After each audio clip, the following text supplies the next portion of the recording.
Today we had a suggestion to Christmas Historical Park. First time we've ever been in Christmas, Florida. Seen a few videos on it. Christmas is approaching us, so it's getting there. It's a ways off still. But yeah, it's a free park here in Christmas, Florida, and you can just go explore. Don't really know what to expect, but we thought outdoor activity, it's free. It was suggested, so why not film it? That's what we're doing today. Yep. Let's go check it out.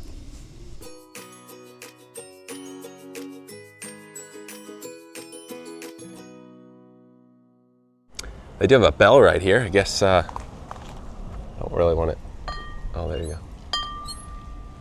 And love bugs are out and about everywhere right now. Now, hours of operation. The sign coming in says it was open 8 to 8. What's this one say? Oh, so the historic homes and fort hours are only 9 to 4, but the actual park itself is 8 to 8. Now you can mail a letter from Christmas, Florida. That's pretty cool. This is like what, a little, does it have a map maybe on here? It's a brochure. I don't know. I didn't get to open it all. Oh, there's a lot going on. Welcome to Fort Christmas Historic Park. And then the history. Kind of hold the phone like this. Oh yeah.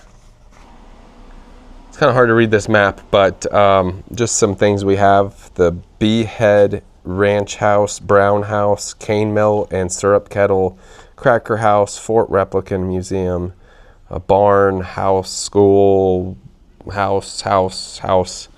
And right now we're currently at the office. There's post office, Parton House, Parton Barn, school. Of course, across the street, basketball court, yep, tennis court. Now I will say it says no pets are allowed here. Fort Museum. Yeah, we're just gonna kind of walk around and look at it all. Over here, some small replica homes. Those are fun. And restrooms this way. Now, I don't think we really need to go into this building. I think it's just their office. But here's the restrooms. We can start on the other buildings. So the door is currently locked to get in the office, but you can see they do have some deer heads, a piano, and welcome to Fort Christmas. Ironically, they're closed on Christmas. Oh, they are closed on Christmas. Maybe the other side's open, but we're not going to worry about going in there today. So they have a little code on the little brochure we got, and it gives you a map. I'll show you. So it's kind of like your own guided tour. If you click on it. Does it show up? Oh, it shows you. That's actually pretty cool. Self-guided tours. So with it also being a park, you can see there's the basketball court, tennis court. 1 hour limit on those. We're going to walk this way and start with this first building, which is the Parton House. Is that what you said? Yes. All right, let's see what all we can find at the Parton House, followed by the post office. Now, before we go to each house, Timber will read what the house is about. Dixie and Emma Parton built their first home and planted a large citrus grove. 40 years later, they built this house with indoor plumbing and electricity. And that is the Parton House. So it says Parton House and Barn, circa 1950s. Some information there, kind of hard to read. Hand-hewn cypress poles. Wow, you can actually, so okay, the actual homes are 9 to 4 and the park is 8 to 8. This takes you back to the 1950s. Actually reminds me of both of my grandma's homes. What about yours? Parts of it, maybe. It actually smells like my grandma's house, doesn't it? It does. It's cool, they let you explore each room. Oh, pink toilet. My grandma actually had a pink toilet, so I feel like I'm just back at her house. I like this door. Yeah, that is a nice door there.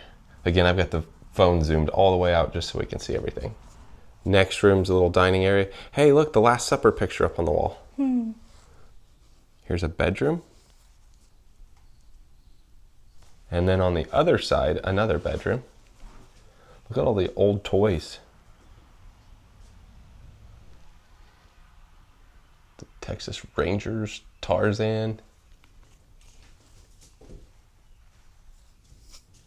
This is interesting.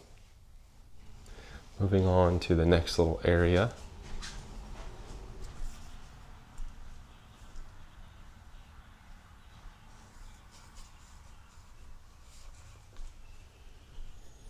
And then little living area.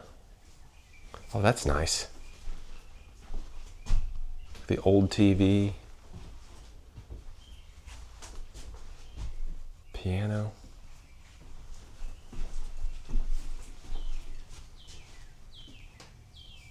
I think my grandma's house was 60s though, right? I think it was the 60s. This is the 50s. Not much difference though, in as far as decoration and smell. Yeah, that's a nice one. The barn's back here, so we'll go visit that. Here's their barn. It says the barn was built in the 1950s and built out of hand-hewn cypress poles, salvaged from the old log house that Dixie and Emma built as a young couple. Oh wow. The old tractors.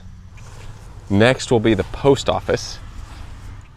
Couldn't find it on the little mobile map, anything about the post office. I think there's a little something on the... Built by Cecil Tucker in 1937 for his wife, Juanita S. Tucker, who served as postmaster for 42 years from 1932 to 1974. So we can check out the 1937 is when it was built? Correct. See if we can get in. Look at this. Feels good in here though. Oh wow. Some letters and postcards in there.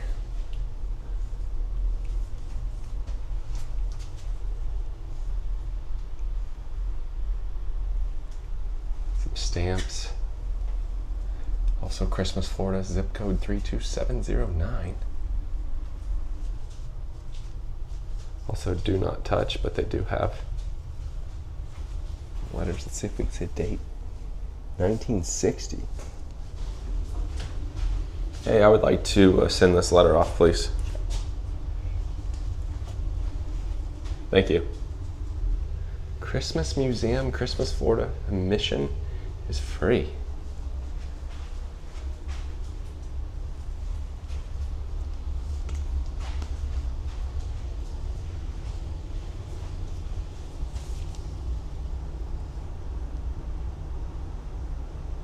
This is actually getting me in the mood for Christmas. Doesn't really take a lot to get me in the mood for Christmas, but pretty excited. What do we got here?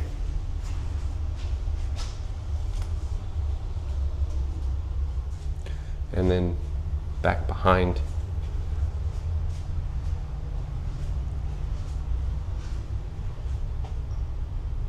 sort the mail. This reminds me of the Grinch. Jury duty, blackmail, blackmail. There's Christmas, Florida. Wow. Boynton Beach, Cincinnati, Leesburg. You back up, you can see. It's cool. Yeah, look at that. Yeah, the post office is a nice, cool place. Our next building. There's actually a lot of buildings out here. That's the lunchroom. It's the what? Lunchroom. Oh.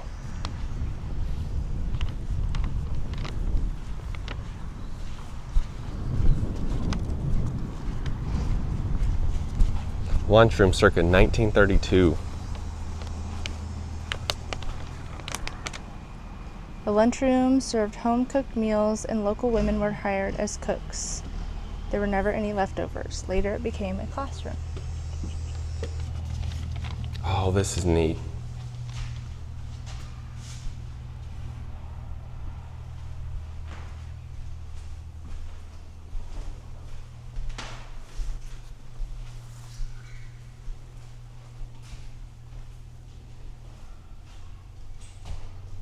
love how they have like the museum of all the ovens.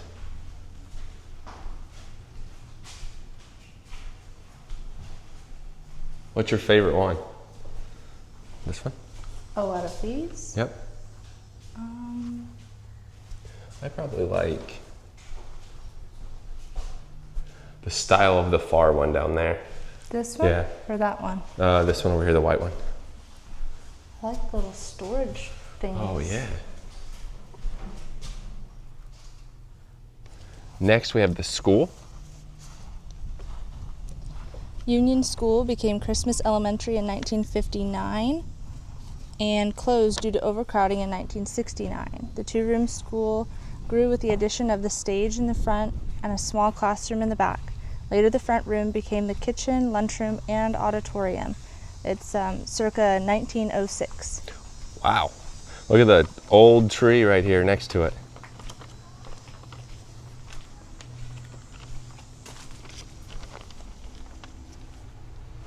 I love how they let you come in all of these. Small piano there, the stage.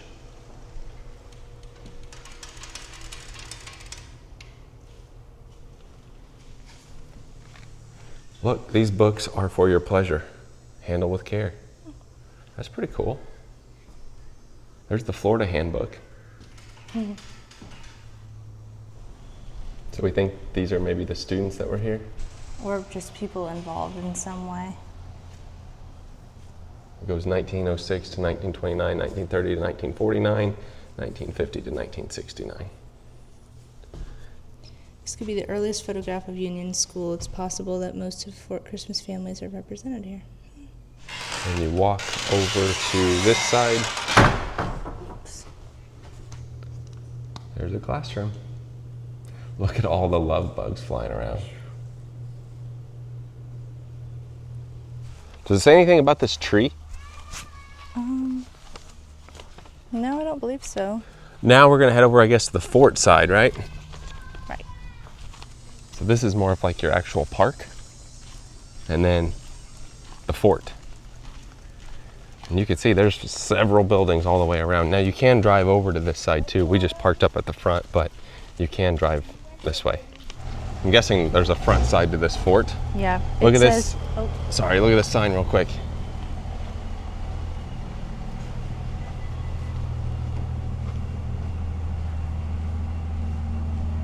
What's it say? the fort houses the museum with 5 rooms of exhibits on the Second Seminole Indian War and settlers of Fort Christmas, Florida.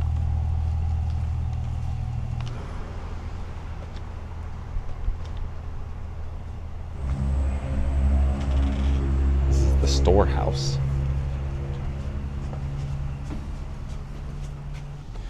Smells like they maybe just resealed Yeah. this. It's got a lot of old artifacts. Strong smell in here right at the moment though. Feels good though, it's air conditioned. This is an 1837 fort replica. What is that one in Ocala, Fort King? King. Kind of reminds me of that.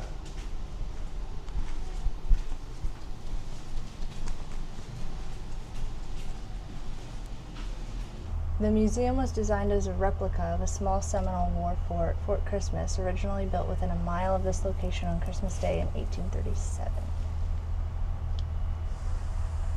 John Earwood used the hatchet to the right to notch each log by hand. Couple more buildings at the fort. You've got something you can go in over here. And I guess this isn't really, You can look in that. yeah, you can just look in it. Then you can walk around. Oh, there's something over on that side too. We'll have to go in. Powder magazine.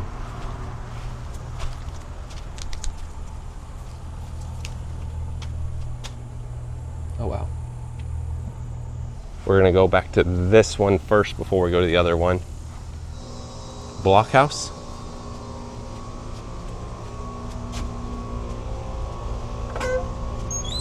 This is a very interactive area though. You can go in pretty much every building and go upstairs, check out the lookout.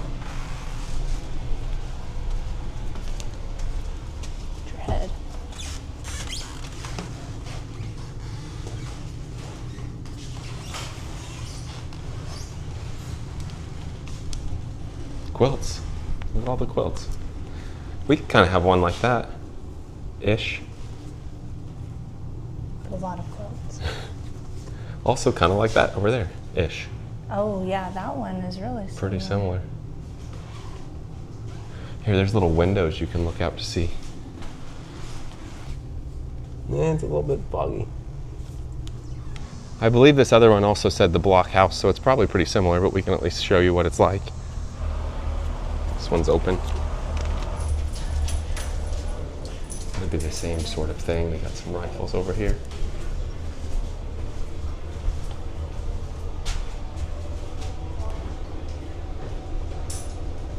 The American flag of 1837 had 26 stars.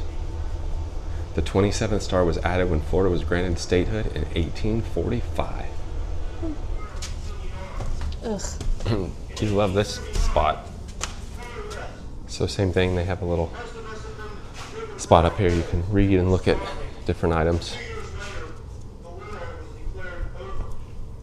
Now, does that thing talk about the multiple structures that are out here now?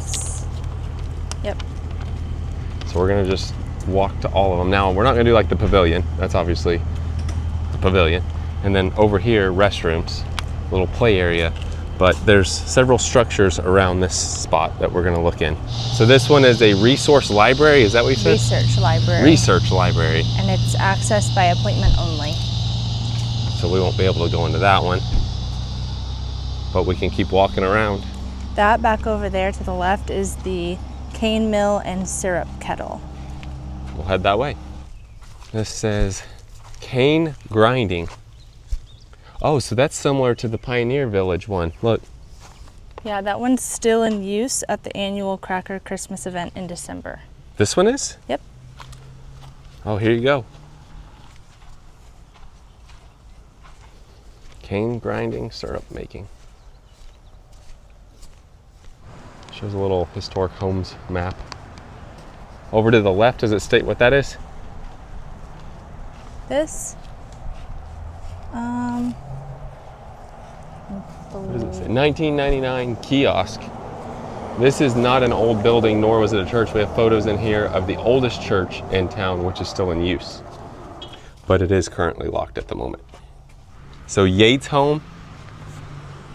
That's an outhouse. Oh, that is also Turpentine Station.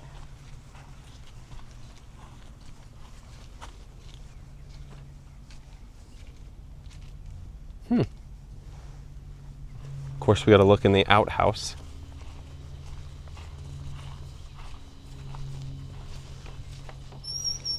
Oh, they didn't like block it out. Ooh. Over here, Simmons 2 house, circa 1870s. On the pamphlet, it says George and Ann Simmons built this structure in the 1870s. This remnant of that earlier structure represents a starter home that was added to throughout the years. Not a whole lot of space.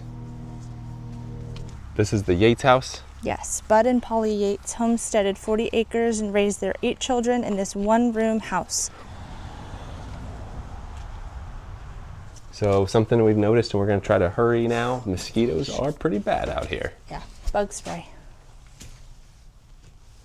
We'll go kind of quick through these. So the kitchen was added later. Yes. And this is where they slept. Look at the big plank flooring. Little fireplace.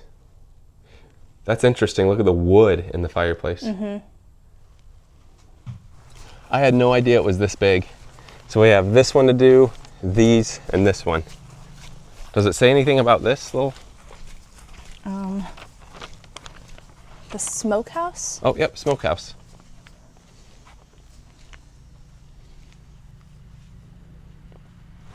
This is the Brown house, circa 1900.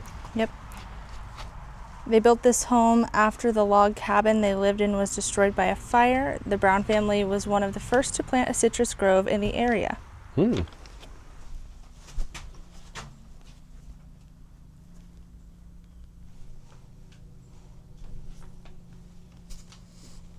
Ooh, there's a spider right there. I'm glad I didn't stick my head in there. Just gonna peek like this. Probably not gonna go back this way, but that kind of, I'm guessing, is that like, I don't know what that is. That plant is back there. Does it say? Sugar cane. Okay, that's what I was gonna guess, but I didn't want to like say it and it'd be something totally different. But sugar cane, and then we're at this one. I think we'll hit this big one last on the way out. But this one is, what something says. I'm thinking it's the other Simmons house, maybe. Let's see if there's something up here. The Simmons 3 house. So this is circa 1912. Siblings George and Maddie Simmons never married and built this house after their father passed. They raised vegetables for the local turpentine camp. Darker in this one. Yeah. Let's go to the left first, maybe.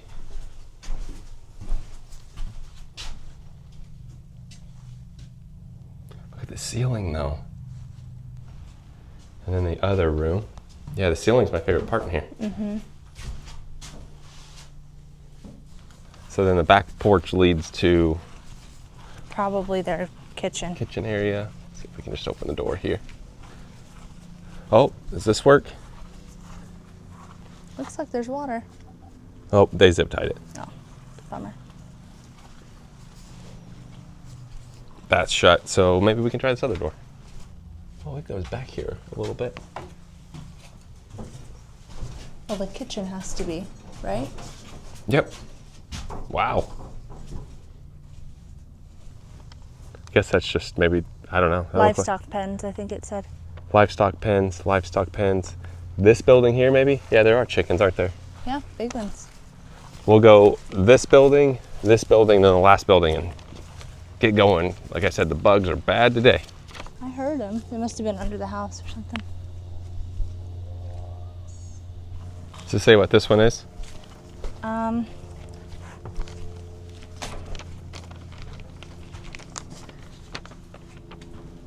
My guess is the Wheeler Bass House, circa 1900.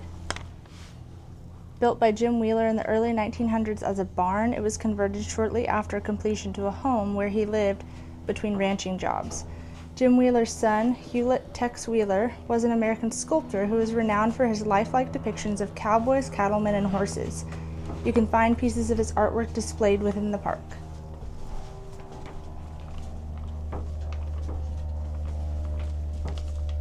So we got this one next? Yes. This is the Beehead Ranch House. The ranch foreman and his family lived on the 19,000-acre property, now known as the William Beardall Tosahatchee Wildlife Management Area. In 1925, a group of sportsmen from Sanford, Florida purchased the ranch and became the caretaker home for the Tosahatchee Game Preserve. 1917.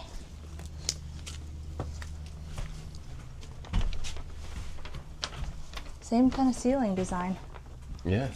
This is actually pretty large.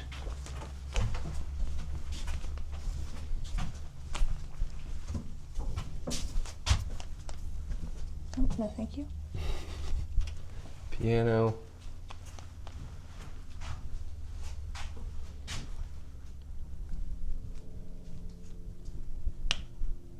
Oh, it goes back here too.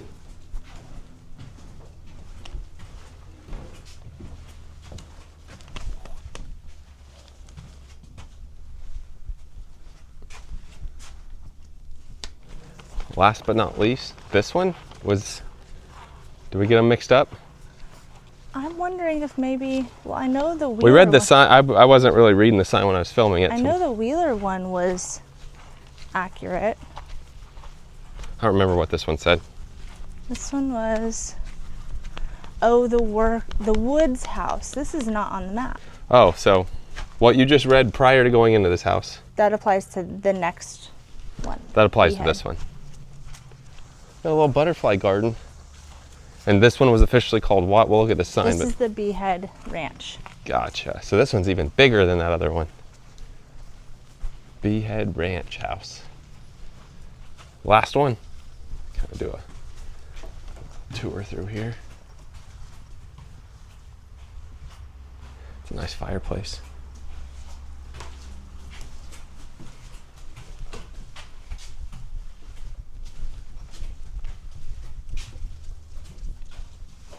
Creepy baby doll. Wow. Quite the estate. Yeah, this is big. Oh, look, I Surrender All. Great song.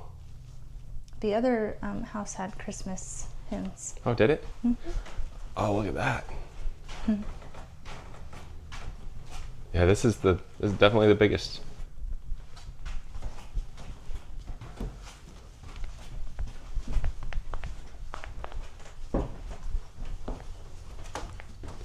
Oh, there is an upstairs. You can't go to it, but so there was a whole nother floor.